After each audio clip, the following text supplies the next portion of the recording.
Hello, my name is Edfres, and today we are going to talk about polarity and solubility and go over some examples on solubility and try to make solutions using items that I've gathered from around my house. So there are different types of liquids. There are those that are miscibles, which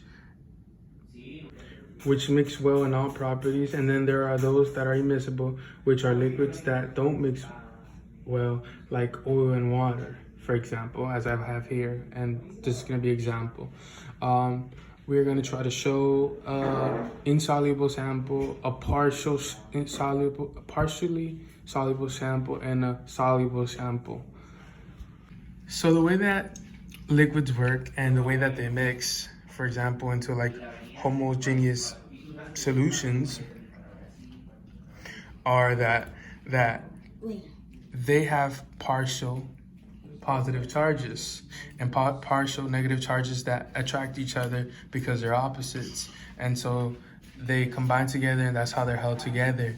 Now when they're poured into a mixture is poured together, what happens is that the negative and the positive have to destroy in order to allow the intermolecular forces to allow them to mix.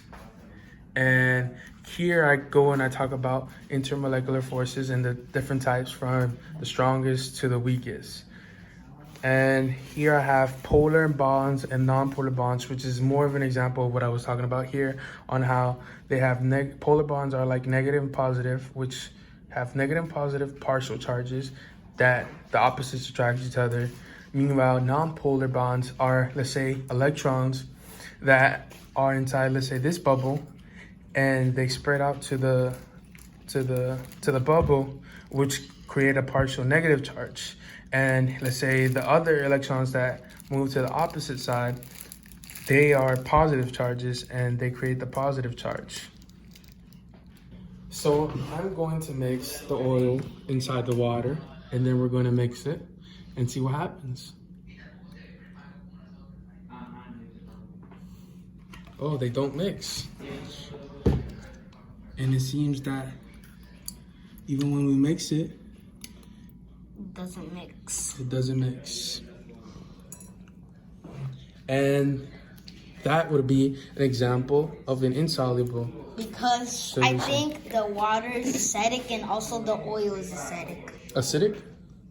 Yes. This is my helper, Sebastian. He is helping me today. Sorry that I forgot to introduce him.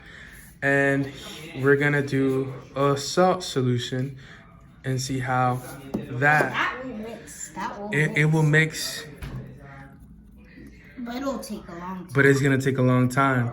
But for our experiment, what we're gonna do is we're gonna try to just show it as a partial mixture. I'm gonna kind of, because it won't fully mix. And it mixed.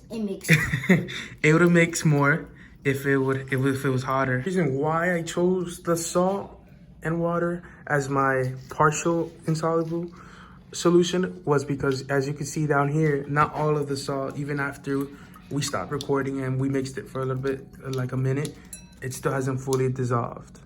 I mean, eventually it will, but it was just to show my example.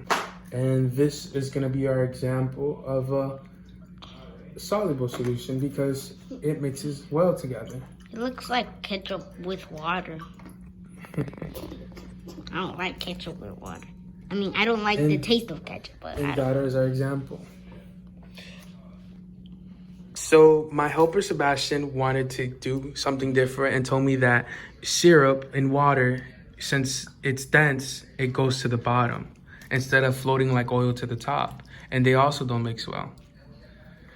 And he also, well, this one actually was my idea.